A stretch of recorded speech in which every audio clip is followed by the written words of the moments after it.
Yo estaba allí cuando la galaxia se quebró, no como un espectador distante, sino como parte del eco que aún resuena en cada mundo del imperio.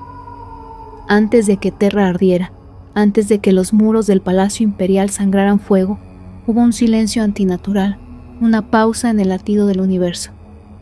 Fue entonces cuando Horus Lupercal decidió marchar. El Warmaster no avanzó como un simple conquistador, avanzó como una profecía hecha carne. Donde sus flotas emergían de la disformidad, la realidad se deformaba, como si el cosmos mismo reconociera a su verdugo. Las estrellas parecían apagarse a su paso, no por ausencia de luz, sino por miedo. Cada sistema que caía no era solo una victoria estratégica, era una declaración. El imperio que él había ayudado a construir sería destruido por sus propias manos. Recuerdo los primeros mundos en caer.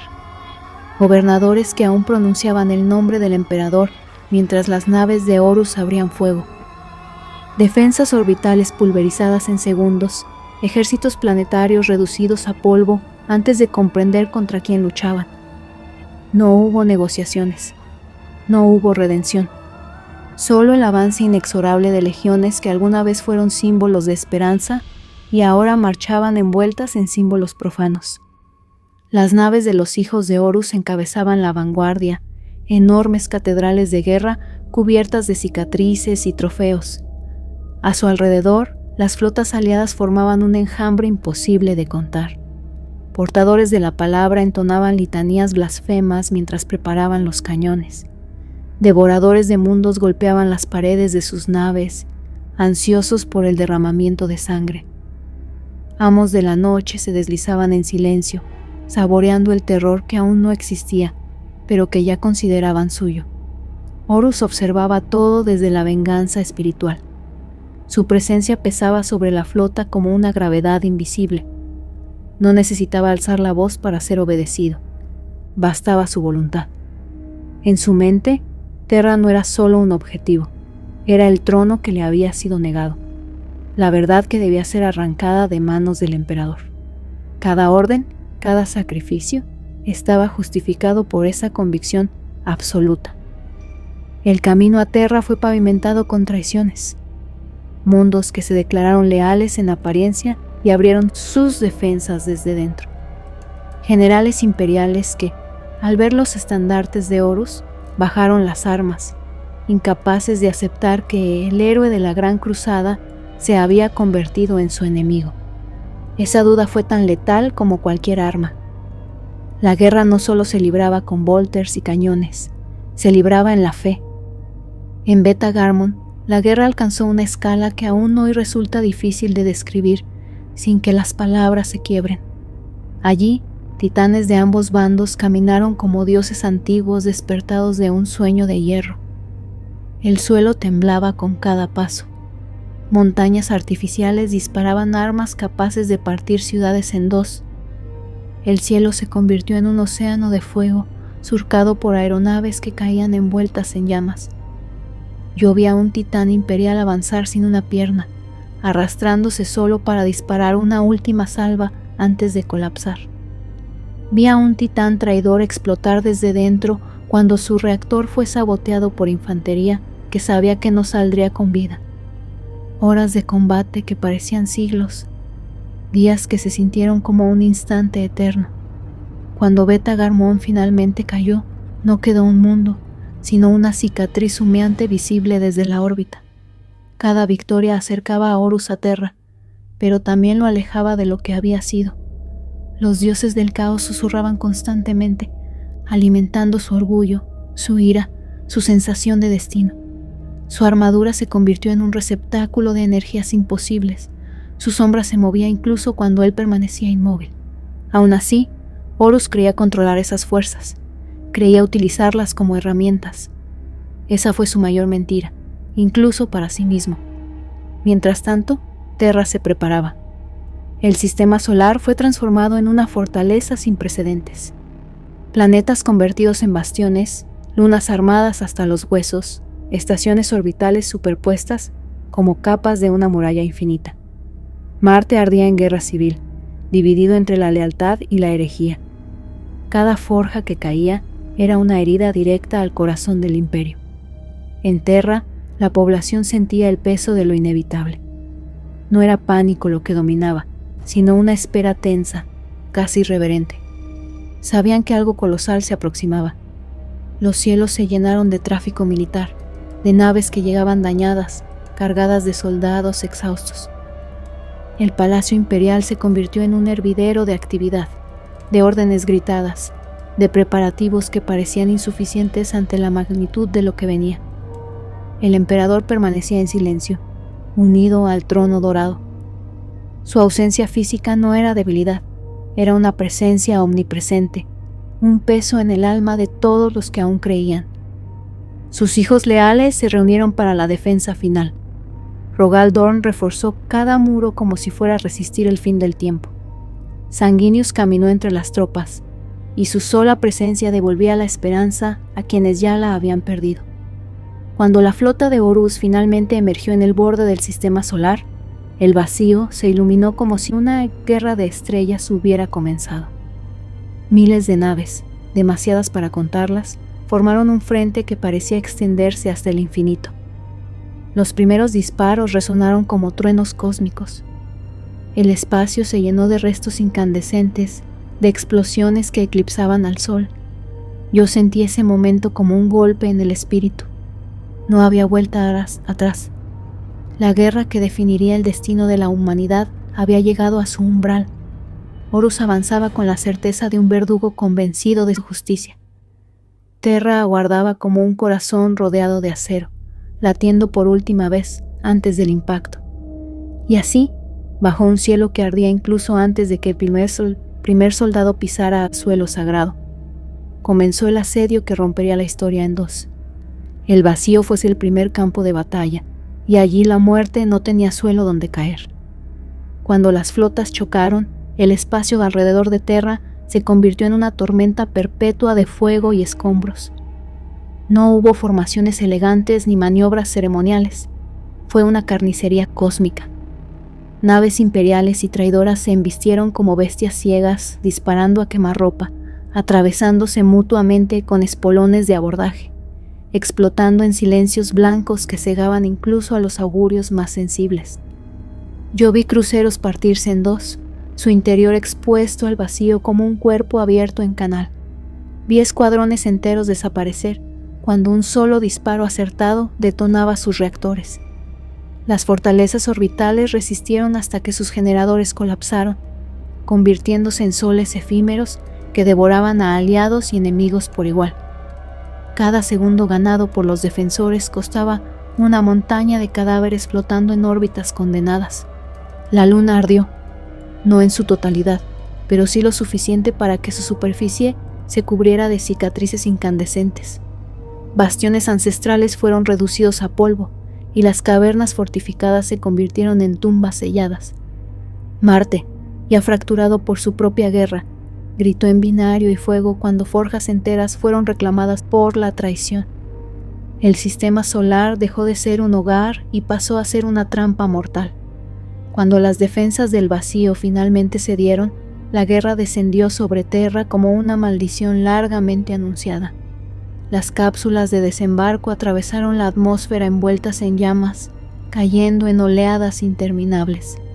Impactaban contra la superficie con la fuerza de meteoros, abriendo cráteres que se llenaban de humo y metralla.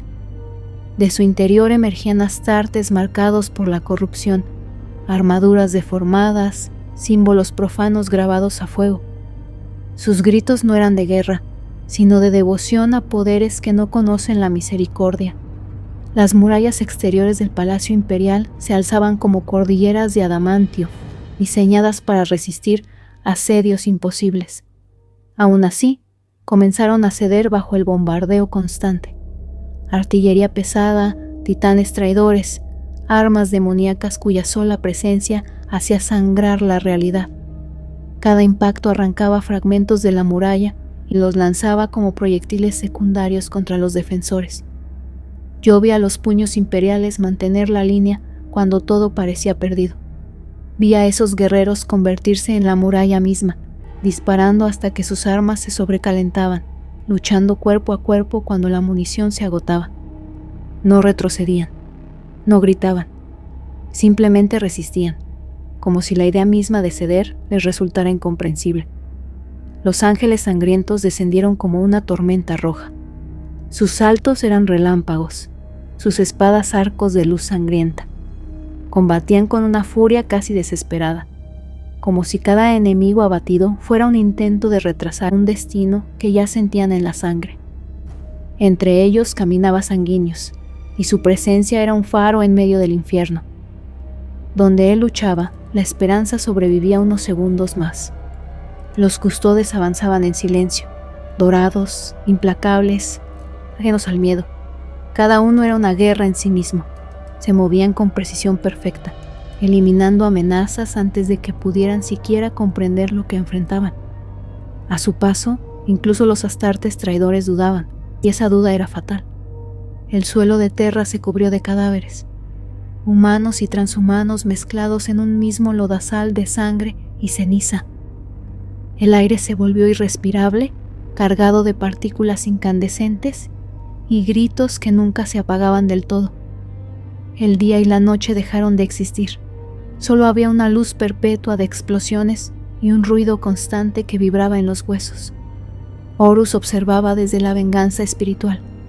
Sentía cada avance como un latido de poder, pero también sentía la resistencia. Terra no se quebraba como otros mundos. Cada metro conquistado era disputado con una ferocidad que rozaba la locura. El emperador, aún sin mostrarse, estaba presente en cada defensor que se negaba a caer. El asedio se prolongó. Semanas se convirtieron en meses. Las murallas exteriores cayeron, luego las intermedias.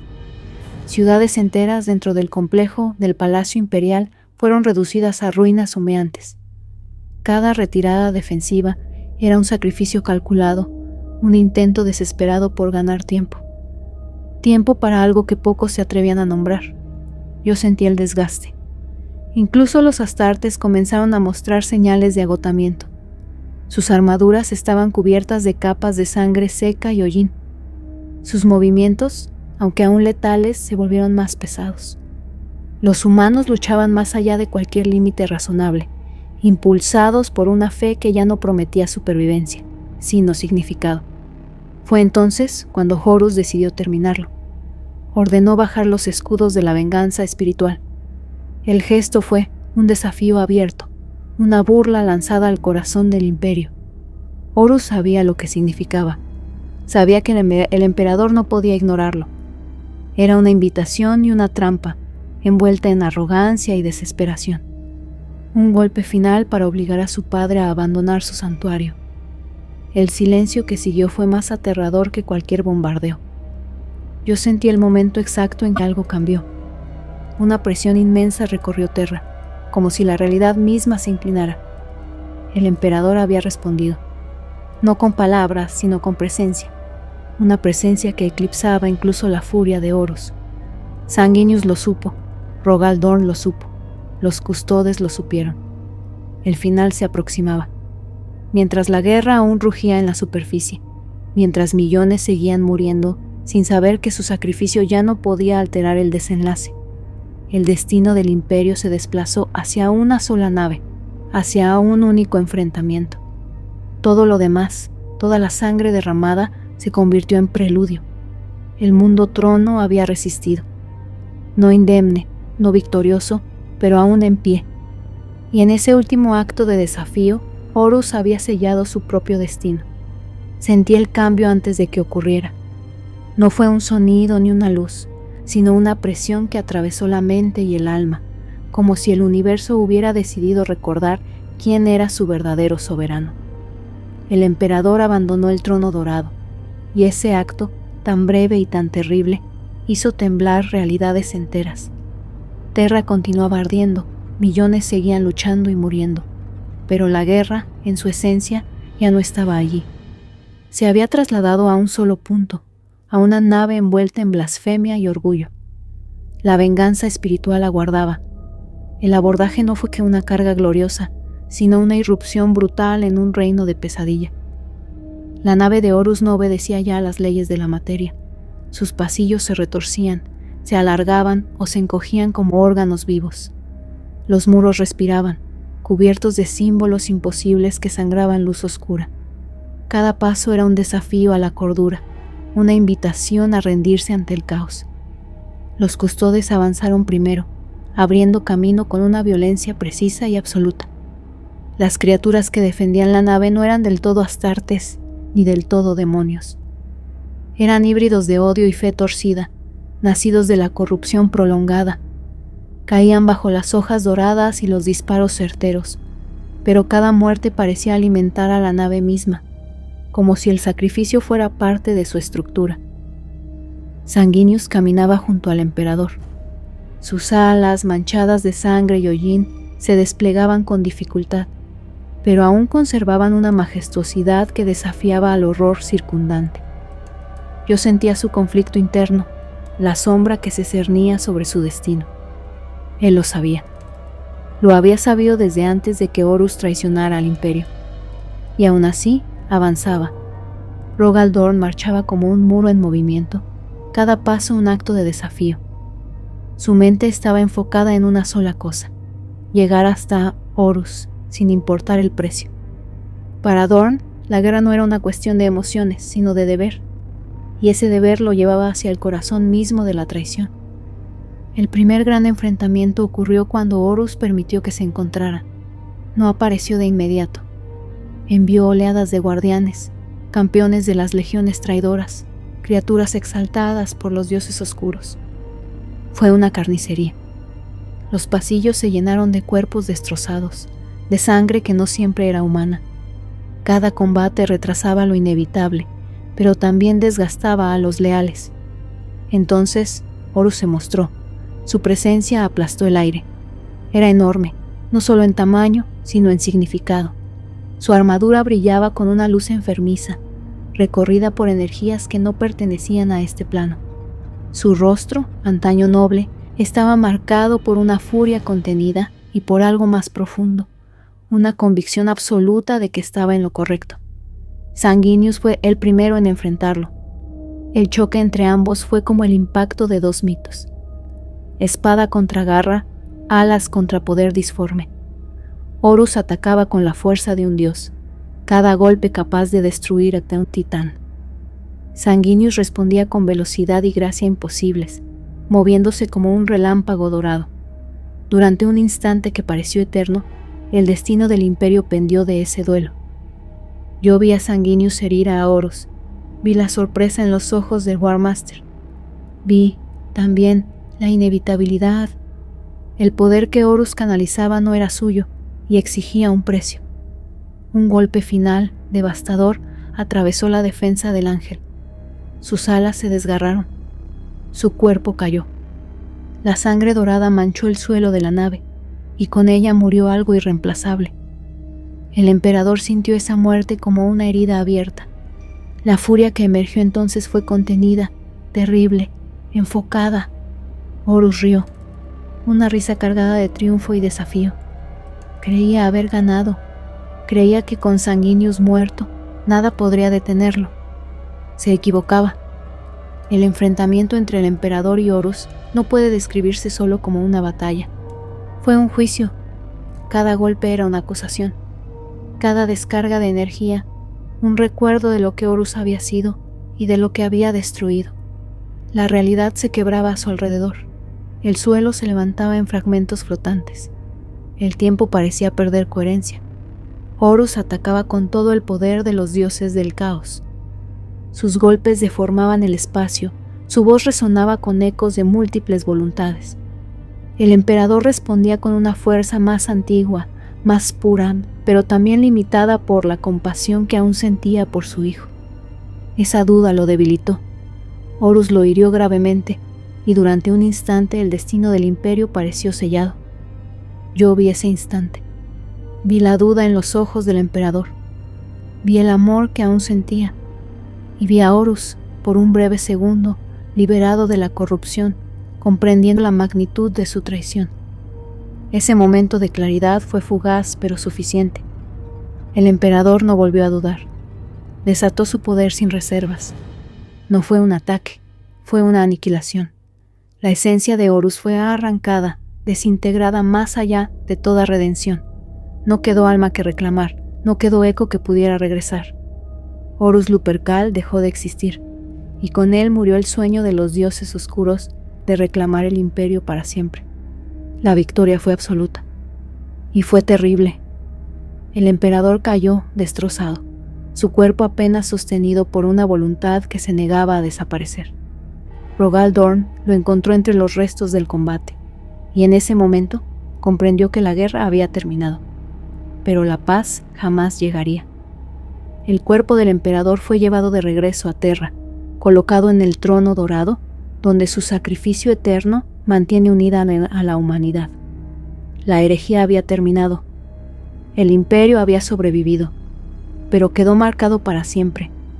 Yo recuerdo este final no como una conclusión, sino como un origen. Cada guerra que siguió, cada mundo perdido, cada plegaria desesperada, nació de aquel enfrentamiento. Esta es una crónica que no debió olvidarse, un capítulo perdido de una historia más grande, escrita con sangre y fe rota. Si has caminado conmigo hasta este punto, si estas palabras han encendido en ti la llama de este universo de guerra eterna, suscríbete al canal, deja tu me gusta, comparte esta crónica y escribe en los comentarios qué historia deseas que sea revelada después. La guerra no ha terminado.